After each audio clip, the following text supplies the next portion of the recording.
नमस्कार दोस्तों, स्वागत है आपका SSC learning point by Singh sir. आज हम करेंगे 14 अक्टूबर की शिफ्ट 1 का पेपर। ठीक है, चलिए फिर स्टार्ट करते हैं बिना टाइम खराब किए हुए। देखो, पहला सवाल है, ये अलजेब्रा का सवाल है, काफ़ी आसान सवाल है। देखो यहाँ से क्या है, इसको कुछ दिखाई दे रहा है, ये एक्स स्क्वायर प्लस का 2 इंटू का 4 इंटू एक्स हो गया, प्लस का 4 का स्क्वायर लिखा है। उसी तरीके से यहाँ देखो कुछ दिख रहा है, यहाँ पर कुछ नहीं दिखेगा, ऐसे थोड़े ना दिखेगा, लेकिन यहाँ पर ये तो लिख सकते थे 4x प्लस का x प्लस का 4 लिख सकते थे। यानी कि x कॉमन लेते तो x प्लस का 4 प्लस का 1 कॉमन लेते तो x प्लस 4 हो गया। दोनों से x प्लस 4 कॉमन ले लेते तो क्या बचता है, x प्लस 1 बचता। ये तो कर ही सकते थे। तो यहाँ से देखो इसको क्या ले सकते हैं, x प्लस 4 का होल स्क्वायर, नीचे 2 कॉमन ले लेंगे, x माइनस का 1 इंटू में एक्स स्क्वायर माने ये लिख लेंगे, और नीचे आ जाएगा x प्लस का 4 और x प्लस का 1। ये कैंसिल आउट हो गया, ये इससे चला गया, ये इससे चला गया। अब यहाँ से देखो बचा क्या क्या है, x प्लस का 4/2 बचा है। यानी कि यहाँ से देखो 2022 प्लस का 4/2 हो गया। यहाँ से करेंगे 2 एकम 2, 0 2 एकम 2, 2 एकम 2, 2 दूनी 4 हो जाएगा। यानी कि 1013 आंसर आ गया। अगला सवाल करते हैं। एक व्यक्ति अपनी मासिक आय का 78% खर्च करता है और इतने बचाता है। तो देखो टोटल 100 मान लो, 78 अगर खर्च कर दिया, बचा कितना, 22 बचा। इसी 22 की तो वैल्यू 1100 दी थी। मासिक आय हमने 100 मान ली। देखो यहाँ से कितना हो रहा था, इधर से उल्टा कर रहे हैं। यानी कि अगर यहाँ से देखते तो 2 होगा, 0 को छोड़ दो, वो तो 2 लगाने ही लगाने हैं, तो इसका 2 होना चाहिए था। यानी कि 5000 आंसर हो गया। अगला सवाल, ये तो सरल सवाल था, इसको तो कर लेना भाई। दो वृत्त एक दूसरे को बाह्यतः किसी बिंदु x पर स्पर्श करते हैं तो ए बी बिंदु ए और बिंदु बी पर वृत्तों की स्पर्श करने वाले दोनों वृत्तों की उभयनिष्ठ अनुस्पर्श रेखा है। यदि वृत्तों की त्रिज्याएं क्रमशः इतनी और इतनी है तो ए बी की लंबाई क्या होगी। देखो सिंपल सी बात है, वो हमसे ए बी यानी कि स्पर्श रेखा की लंबाई पूछ रहा है, तो क्या होता है, वृत्तों के केंद्र के बीच की दूरी माइनस का त्रिज्याओं की डिफरेंस का होल स्क्वायर। ये आता है, टोटल दूरी आ जाएगी स्पर्श रेखा की। तो डी कितना हो जाएगा, 16 4 20 का स्क्वायर हो जाएगा, माइनस का इनका डिफरेंस 16 में से 4 गया, 12 का स्क्वायर हो गया। तो यहाँ से देखो इन दोनों को जोड़ देंगे तो 2 हो गया, तो 1 3 हो गया। फिर इन दोनों का डिफरेंस करेंगे तो ये हो गया 8 दूनी 16, 6 यहाँ से लगाए, 8 3 24, 1 25 हो गया। ये था रूट में आंसर 16 हो गया। अगर मान लो किसी को फार्मूला नहीं याद है तो छोड़ के बिल्कुल नहीं आना भाई, ठीक है, छोड़ के आगे तो बेइज्जती हो जाएगी आपकी। तो यहाँ से देखो ये हो गया, ये स्पर्श रेखा हो गई, ए बी हो गई, ठीक है। अब यहाँ देखो एक्स पर स्पर्श कर रहा था, करने दो, कोई बात नहीं। ये हो गई इसकी पॉइंट, सेंटर पॉइंट हो गया। यहाँ से देखो ये 16 थी, ये 4 थी, ठीक है। इसको बिल्कुल नीचे उतार लेते हैं। ये देखो यहाँ से रेडियस और ये रेडियस, इस जो स्पर्श रेखा थी ना, ये इसको नीचे उतार लिया हमने, यहाँ से मिला दिया इसको। समझ गए बात को, यानी कि ये कितनी थी, 4 थी, ये टोटल कितनी थी, 16 थी। 16 से 4 गया 8 बच गया, 16 से 4 गया कितना बच गया भैया, 8 बच गया। यानी कि ये देखो ये पूरी कितनी y मान लो, और यहाँ पर ये बनेगा 90, क्योंकि यहाँ पर भी 90 था तो सीधे नीचे उतर रही है, कोई प्रॉब्लम वाली बात नहीं। यानी कि 8 का स्क्वायर प्लस का y का स्क्वायर बराबर 16 4 20 का स्क्वायर, और y स्क्वायर बराबर क्या हो जाएगा, 20 का स्क्वायर माइनस का 8 का स्क्वायर। यही चीज़ तो कर रहे थे। अगला सवाल, रूपा शिल्पा को एक कंप्यूटर 20% की हानि पर बेचती है। शिल्पा इसे नीलिमा को 20% के लाभ पर बेचती है। यदि नीलिमा इसके लिए 24,000 का भुगतान करती है तो रूपा ने इसके लिए कितना भुगतान किया। देखो नीलिमा सबसे लास्ट में थी, यानी कि जो वैल्यू दी गई थी 24,000 को 120 की वैल्यू दी गई थी, यहाँ से 100 कर लेते, ये आ जाती कौन, शिल्पा जी आ गई क्या, ठीक है। 20% की हानि पे बात कर रहा है, यानी कि ये वैल्यू हो गई 80 की। फिर हम कर देंगे 100, यहाँ से हमें बस इतना ही करना था, 12 दूनी 24 हो गया, 1 0 काट दो, 1 0 यहाँ से काट दो, यहाँ से करेंगे 8 दूनी 16, 8 पन्ने 40, आंसर आ गया 25,000। कुछ स्पेशल नहीं किया, आप लोग ऐसे कर लेना। एक्स रेट मान लो 20% की हानि 80/100 हो गया, फिर 20% का लाभ कह रहा है 120/100 हो गया, बराबर कितना दिया था, 24,000 दिया था। इसको सॉल्व करना था, आंसर आ जाता, ठीक है। अगला सवाल, 3612 के तीसरे अनुपातिक का वर्ग कितना होगा। देखो तीसरा अनुपात निकालना, फिर उसका वर्ग पूछा गया है, तो हमें पता है 12 गुणे 12/36 होगा, और इसका वर्ग करना है, ये भी ध्यान रखना। तो ये हो गया, और ये 12 3 36, 3 चौको 12, 4 का स्क्वायर 16। पता है ना ए और बी का क्या होता है, तृतीय अनुपात, बी स्क्वायर अपॉन ए होता है। अगला सवाल, साधारण ब्याज की 4% वार्षिक दर से दो समान छमाही किस्तों में दे इतने रुपए का वर्तमान मूल्य क्या होगा। अब यहां से देखो, समझो पहले बात को। हमने मान लिया कि हमारे पास x रुपए थे, ठीक है। अब x रुपए थे, उसने क्या किया, 2 बार में किया ये चीज, किस्तें जा रही हैं, यानी कि एक बार में किस्त गई होगी, फिर कुछ रुपए बचा होगा, फिर उसके बाद उसने टोटल रुपए वापस कर दिए, उसका काम खत्म हो गया। समझ गए बात को। तो हम मान लेते उसके पास x रुपए रहा होगा, यानी कि दो छमाई जा रही है, तो आधे के लिए तो इतना रहा होगा पैसा, आधे के लिए इतना पैसा रहा होगा। इस पर रेट लगी होगी कितनी, 4% नहीं 2%, क्योंकि छमाही कह रहा है, 2% रेट लगेगी इस पर, यानी कि टोटल मूल्य बनाते तो ये बन गया। समझ में आ गई बात, समझ गए ना क्या कहना चाहते हैं। फिर उसके बाद उसने क्या किया, फिर x/2 रह गया। लेकिन एक चीज समझो, हमने यहाँ आधा ही तो मूल्य लिया, यानी कि यहाँ पर जो x/2 बचा उस पर 4% रेट लगेगी पूरे साल वाली, क्योंकि वो अभी रह गया था वहां पर, तो 104/100 हो गया। बात समझ पाए कि नहीं समझे, समझ गए होगे, मैं आशा करता हूँ ऐसी चीज के लिए, क्योंकि ज्यादा टिफिकल भी नहीं है और ज्यादा टिफिकल बनाने की सोचा भी नहीं है। अगर नहीं तो होता तो मैं देखो डायरेक्ट 100 मान के भी कर सकता था, उसको भी बताते हैं। तो यहाँ से देखो, यहाँ से टोटल अगर अमाउंट निकालते कितना आता, 2652 आता, कितना आता, 2652 आता। कोई समस्या किसी प्रकार की नहीं होती। तो यहाँ से 2 पंजे 10 किया, 2 एकम 2 किया, यहाँ से 2 पंजे 10, 2 दूनी 4 किया, यानी कि इनको जोड़ेंगे तो 100 तो एलसीएम आ गया नीचे। फिर यहाँ से करेंगे 5x नहीं तो 51x प्लस का 52x बराबर हो गया 2652। यहाँ से देखो 2 1 3 हो गया, 5 5 10 हो गया, प्लस का x/100 हो गया, 2652 हो गया। यहाँ से देखो x बराबर करेंगे 2652/103 गुणे 100 कर देंगे। अब यहाँ से देखो, हमें लग रहा है ये पूरा कटने वाला तो है नहीं, तो यहाँ से देखो सिंपल सा 103 लिखो, 2652 लिखो, ऑप्शन का सहारा लेते हैं फटाफट। तो यहाँ से देखो, सबसे पहले स्टार्टिंग में सब में 2 है, बिल्कुल 2 लिखो, 2 3 6 हो गया, 0 हो गया, 2 एकम 2 हो गया, 15 से 6 गया, 9 बचा, यानी कि यहाँ 5 बच गया, फिर उतारा लिया 2 का। अब 5 बार ही जाएगा, अगर 8 बार करेंगे तो 8 एकम 8 ज़्यादा हो जाएगा, सिंपल सी बात है। तो आंसर तो हमारा यहाँ से आ गया था। अब देखो इसे 100 मान के कैसे करते हैं, और यहाँ से जो चीज़ है ना वो भी समझ में आ जाती है। थोड़ा इरेज कर लेने दो, थोड़े मतलब थोड़ा दिमाग लगाया करो, इसमें कुछ ऐसा चीज़ हम नहीं बता रहे थे कि जो आप समझ ना पाए, ठीक है। हमने क्या किया था, रेट जैसे 100 मान लिया, अब 100 पर पूरे पे ब्याज मिलेगा, लेकिन हम क्या कर रहे हैं, पहले बार में हम आधा ही कर रहे हैं, यानी कि आधा कर रहे हैं। जैसे 100 माना, हमने क्या किया, 50 रुपए आधे साल के लिए कर दिए, 50 आधे साल के लिए कर दिए। लेकिन हमें 100 पर क्या था, 100 पर अगर ब्याज मिलता, कुछ रुपए मिलता, जैसे मान लो कुछ भी मिला, 100 + x मिला, इसमें से कुछ रुपए किस्त के हम जमा कर देते, फिर जो रुपए बचता फिर उस पर ब्याज मिलता। लेकिन हम वही कर रहे हैं, हमने मान लिया आधे साल के लिए अगर साधारण ब्याज है तो आधे रुपए पे ले लिया, फिर आधे रुपए पे हम पूरा साल का लगा दे रहे हैं, क्योंकि हम क्या कर रहे हैं कि आधे साल के लिए रेट जो भी ब्याज आया वो हमने वापस कर दिया एक किस्त में, फिर दोबारा आए, यानी कि आधी राशि वापस कर दी, आधी तो राशि बची होगी जिस पर पूरा लगा होगा। तो यहाँ पर अगर तुम लगाते इसका 2% निकालते, यानी कि 102/100 करते, फिर इसका तो 4 करते, 104/100 करता, क्योंकि इस पे पूरा 4 साल का लग रहा है।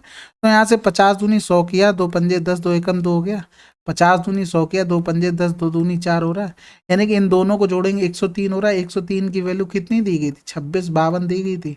हमसे 100 की वैल्यू पूछी गई थी, यही तो अभी निकाला था। तो थोड़ा सा दिमाग लगाना, यूज करना, नहीं समझ में आता है तुरंत एक नंबर दिया हुआ है, कौन सा, 9919293977, इस पर आराम से स्क्रीनशॉट लो, भेज दो और अपनी प्रॉब्लम बताओ मुझे, इस वजह से ये समझ में नहीं आ रहा कि क्या हुआ। ठीक है, अगला सवाल करते हैं। वर्ष 2015 में किस प्रकार की बाइक का न्यूनतम उत्पादन हुआ। 2015 देखना था, किसमें न्यूनतम हो रहा, केवल ये दिखाई नहीं दे रहा क्या। अगला सवाल करते हैं। दो संख्याओं का गुणनफल उतना है, मासापा इतना है, लासापा कितना होगा, लियो। और का लोगे भैया, एलसीएम इंटू एचसीएफ बराबर फर्स्ट संख्या इंटू सेकंड संख्या, इसको काट नहीं पाओगे, आंसर आ गया 40। अगला सवाल करते हैं। देखो ये दिया गया था 3x² + 1/2x² बराबर इतना, इसकी वैल्यू निकालनी थी, यानी कि यहाँ से देखो ये क्या हो रहा था, क्यूब हो रहा था, यानी कि क्यूब हो रहा था। अगर यहाँ पर a लिखा होता तो हम यहाँ क्या करते, a³ - का 3a करते, और जैसा नंबर यहाँ लिखे होते हैं वैसे नंबर यहाँ उतार दो। 1/2 लिखा था, 1/2 यहाँ उतार दो, बस सिंपल सी बात है। 25 का क्यूब तो याद ही नहीं होगा, याद होता फिर बात ही क्या है। 15 625 और पॉइंट आ जाएगा 1 2 3, ठीक है, माइनस करेंगे 3 × 2.5 फिर 3/2। ठीक है, कोई समस्या तो नहीं हो रही? बिल्कुल नहीं होनी चाहिए भैया। यहाँ से 55 करेंगे, 5 दूनी 10 किया, तो यहाँ से देखो 15.625 माइनस का, यहाँ से 5 × 3 = 15, 15 × 3 = 45/4 हो गया, यानी कि 4 एकम 4, 4 एकम 4, 4 दूनी 8, 4 पंजे 20 हो गया, यानी 11.25 हो गया। डिफरेंस करते हैं, यहाँ से देखो 15 से 11 गया, सीधा 14 बच गया। यहाँ से देखो हासिल ले लेंगे तो कितना हो जाएगा, 12, यानी कि 5, 12 से 5 गया 7 हो गया, यहाँ बचा 5 से 2 गया 3 हो गया, यानी 4.375 आ जाए, क्योंकि 15 से 11 जाएगा 4 आ जाएगा। ठीक है, कोई समस्या किसी प्रकार की बिल्कुल भी नहीं होनी चाहिए। तो अगला सवाल करते हैं। ए बी की तुलना में दुगना अच्छा कार्मिक है और मिलकर भी एक कार्य को 14 दिनों में समाप्त कर सकते हैं। वह कार्य को अकेले प्रत्येक द्वारा कितने दिनों में पूरा किया जा सकता है? देखो ए और बी था, 2 गुना अच्छा हो गया, इन दोनों को जोड़ेंगे इफिशियंसी 3, टोटल वर्क आ गया यहाँ से। अब किसको करना है, दोनों को मिलकर करना है या अकेले अकेले? अकेले अकेले का पूछा है, यानी कि 2 से डिवाइड करेंगे, 2 सत्ते 14, 7 21 आ गया, 1 का 42 आ जाएगा। ठीक है, हम केवल एक ऑप्शन चेक करते हैं, ए वाला मिल गया, बात खत्म। अगला सवाल देखो, ये एक ट्रिग्नोमेट्रिक सवाल था, अच्छा सवाल था। देखो यहाँ पर हमें एक चीज पकड़नी थी कि ये वाला टर्म था, यहाँ पर पहुंच गया, या यहाँ पर माइनस हो गया, यहाँ पर प्लस हो गया, या माइनस हो गया, यानी कि माइनस का तो हमने देखा है संयुग्मी से ऊपर नीचे गुणा कर देते हैं, तो संयुग्मी वाला बनाते हैं ना, तो ये 1 माइनस का साइन है अपॉन 1 माइनस का साइन है हो गया। किसी प्रकार की कोई समस्या तो नहीं हुई? फिर यहाँ से देखो, इसको भी तोड़ सकते थे ना, इसको क्या लिख सकते थे, कॉस स्क्वायर ए अपॉन में साइन स्क्वायर ए लिख सकते थे, बिल्कुल लिख सकते थे। यहाँ से देखो ये क्या बन गया, 1 प्लस साइन ए 1 माइनस साइन ए, यानी कि 1 माइनस साइन स्क्वायर ए बन जाएगा। 1 माइनस साइन स्क्वायर ए को क्या लिख सकते थे, कॉस स्क्वायर ए लिख सकते थे, यानी कि नीचे हाँ पूरे बटे में इंटू कर दो कॉस स्क्वायर ए। अब ऊपर देखो क्या बन गया, सेक ए, यानी कि सेक ए को क्या लिख सकते हैं, 1 अपॉन कॉस ए लिख सकते हैं। एलसीएम ले लेंगे तो देखो 1 अपॉन कॉस ए, ये बन जाएगा 1 माइनस का कॉस है, और यहाँ पर हो जाएगा 1 माइनस का साइन है। इसको तो छेड़ना नहीं है, ये तो आपको भी पता है कि अब इसको छेड़ देंगे तो सवाल हमारा गड़बड़ हो जाएगा। हमें तो ऑप्शन में दिख रहा है ना सीधा सीधा, इसको तो ऐसे ही रखना। ये कैंसिल आउट हो गया यहाँ से, ये कैंसिल आउट हो गया, किसी प्रकार के यहाँ पर स्क्वायर तो कर लो महाराज।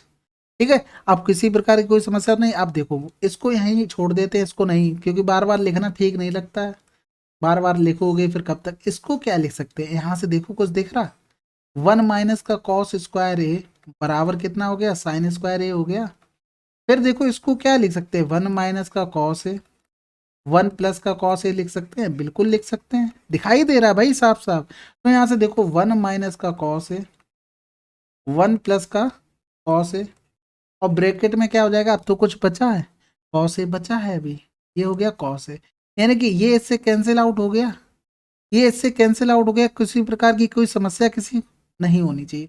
अब देखो जो कुछ भी बचा उसे लिखते हैं, 1 माइनस का साइन है अपॉन में, यहाँ से अंदर गुणा कर दे, अंदर गुणा कर दे तो हो सकता है कुछ मिल जाए, हो सकता है हमें अंदर गुणा करने से कुछ मिल जाए। लेकिन यहाँ पर नीचे देखो 1 माइनस सेक है, 1 प्लस सेक है, सेक में लिखा है, यानी कि हमें तोड़ना पड़ेगा, यानी कि इसको जब हम लिखेंगे तो सेक है प्लस का 1 अपॉन सेक है लिख सकते हैं, और इनटू का इसे भी तोड़ के लिख सकते हैं सेक ए। इन दोनों का गुणा करेंगे ये ऊपर पहुंच जाएगा, यानी कि सेक स्क्वायर ए और 1 माइनस का साइन ए अपॉन सेक ए प्लस का 1, आंसर आ गया। ठीक है, थोड़ा आप लोग खुद से मेहनत करना, आ जाएगा आंसर, इतना टिपिकल नहीं था। ठीक है, अगला सवाल करते हैं। 5% चक्रवृद्धि वार्षिक ब्याज की दर से 3 वर्षों में दे इतने रुपए की राशि का मूलधन क्या होगा? लो 8000 साफ से दिख रहा है, ये किसका हो रहा है, ये 21 का क्यूब हो रहा है बस। ये 21 का क्यूब तभी होता है जब 20 का क्यूब होता है, कब, जब 5% रेट दे दी जाए। 5% का मतलब क्या हुआ, 1/20 हुआ, यानी कि 20 से चीज 21 हो रही है। 3 साल का पूछा तो क्यूब करते, क्यूब करते तो ये 8000 आता, तो ये कितना आता, 9261। 9261 की वैल्यू हमें दी गई थी 9261, 8000 की वैल्यू कितनी आ गई, 8000। ये तो पता होगा ना, ये प्रिंसिपल बनता है, ये अमाउंट बनता है। अगला सवाल करते हैं। एक व्यापारी खरीद पर 15% और बेचने पर 10% का धोखा देता है, उसे कितने प्रतिशत का लाभ हुआ? ले भैया डायरेक्ट कर दो, 15 प्लस का 10 प्लस का 15 गुणे 10/100।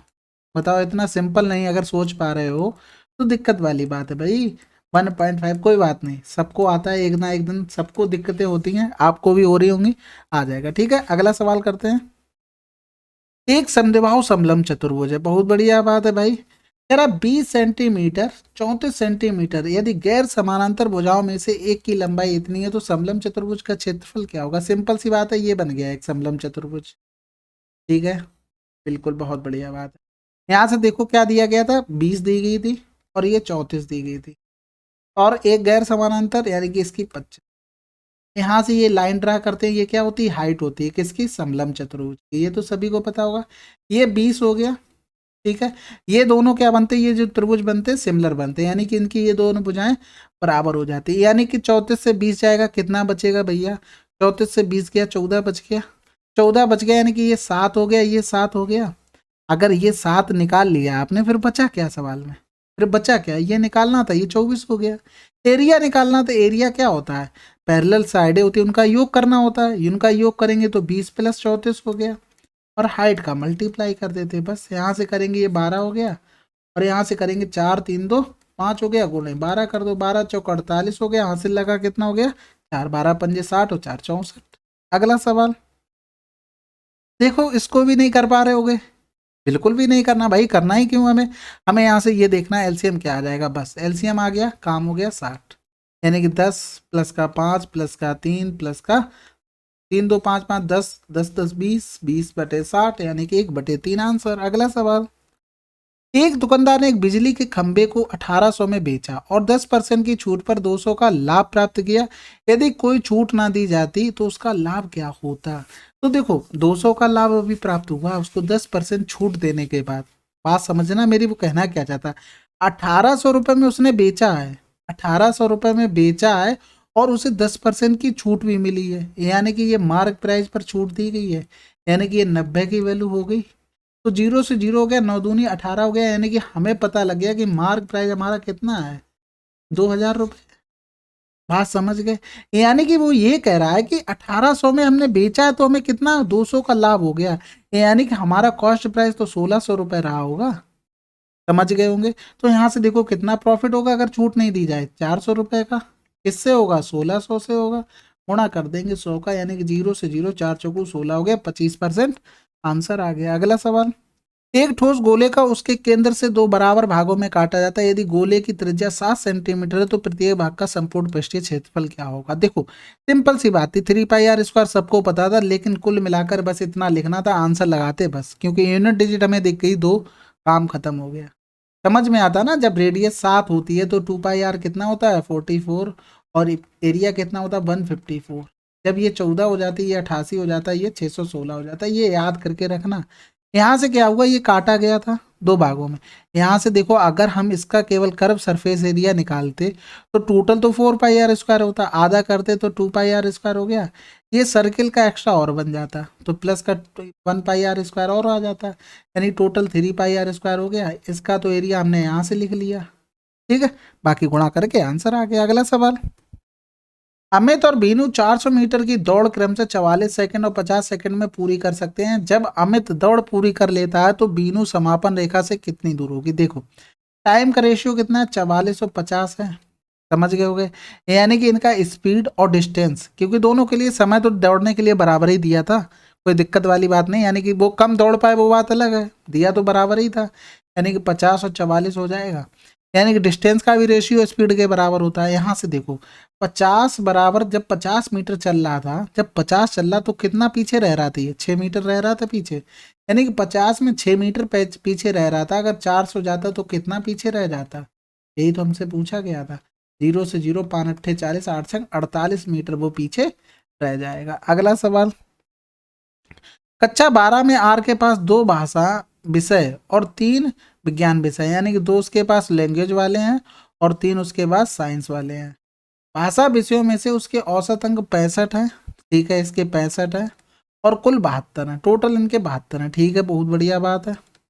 फिर कह रहा है विज्ञान विषयों में उसके औसत अंक कितने हैं। देखो सिंपल सी बात है, ये कह रहा था 65 लिखो, टोटल 72 लिखो, इनका रेशियो था कितना 2 और 3 का था, इनका अगर डिफरेंस करते कितना आ जाता 7, 3 बराबर 7 है तो 2 बराबर कितना आ जाता, 14/3 आ जाता।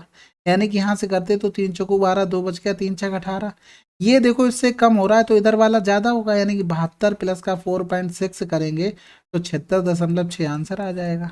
अगला सवाल, 3 पुरुष और 8 महिलाएं एक काम को इतने दिनों में कर सकती हैं, जबकि 9 पुरुष और 12 महिलाएं इतने दिनों में कर सकते हैं, तो 15 महिलाएं इसे कितने दिनों में कर सकती हैं। सिंपल है, बिल्कुल ओरल जैसे करते हो वैसे ही तो करना होता है, इसमें कुछ थोड़ी ना नया कोई सिखा देगा। कैलकुलेशन के ऊपर होता है इसमें, तुम जितनी जल्दी तुम सोच सकते हो, जैसे 25 से 75 काट लेते, यही सब चीज़ें चलती है इसमें। तो यहाँ से देखो 25 या 75 हो गया, बाकी कुछ कटना नहीं है, गुणा भाग करना है बिल्कुल। तो 3 तर का 9 पी हो गया, यानी कि ये 7 और आ जाएगा, तो 7 इधर लेके आएंगे, 7 या 21 हो गया, पूरा लिख लें क्योंकि गुणा करना है, मैं समझाने में भी आसानी रहती ना। तो 21 हो गया यहाँ से, और ये 8 उधर चला जाएगा, तो 8 9 पी प्लस का 12 ये हो जाएगा। अब यहाँ से देखो गुणा कर लोगे ना, 21 का टेबल तो याद होगा ना, 21 यहाँ 63 पी हो गया, 21 8 से 168 एम हो गया, बराबर करेंगे 8 में 72 पी हो गया, और 12 8 96 एम हो गया। ठीक है, अब यहाँ से देखो ये इसको इधर लेके चले जाएंगे, यानी कि यहाँ से कितना 9 आ जाएगा, 9 पी।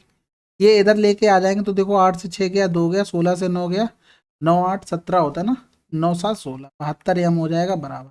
यानी कि एम अपॉन पी कितना हो जाएगा, 1/8 इफिशियंसी आ गई। अब इसमें पुट कर दें तो टोटल वर्क आ जाएगा, यानी कि 3। पी की वैल्यू कितनी थी, 8 थी, प्लस 8, एम की वैल्यू 1 थी, और टोटल काम कितना था, 75/8 का गुणा कर दें, टोटल आ गया। अब किसको करना है, 15 महिलाएं, एफिशिएंसी 1 थी, यानी कि डिवाइड 15 से करना था, यानी कि 15 पाना 75 हो गया। 8 से अंडर डिवाइड करते तो ये कट गया, ये कट गया, 3 1 4 हो गया, 4 गुणे 5 5 को 20, आंसर आ गया। ठीक है, ये सवाल केवल कैलकुलेशन का खेल होते, तुम जितनी जल्दी कर लोगे उतनी जल्दी तुम्हारा आंसर आ जाएगा। अगला सवाल करते हैं। चलिए फिर आपका 14 अक्टूबर का शिफ्ट 1 कंप्लीट हो गई है। ठीक है, आप लोग पढ़ते रहिए, काफ़ी अच्छे सवाल पूछे गए थे, नोट डाउन करते रहिए, कोई भी डाउट हो तुरंत स्क्रीनशॉट लेके भेज दो, कोई प्रॉब्लम वाली बात नहीं। ठीक है, चलिए फिर मिलते हैं अगले वीडियो में, तब तक के लिए जय हिंद जय भारत।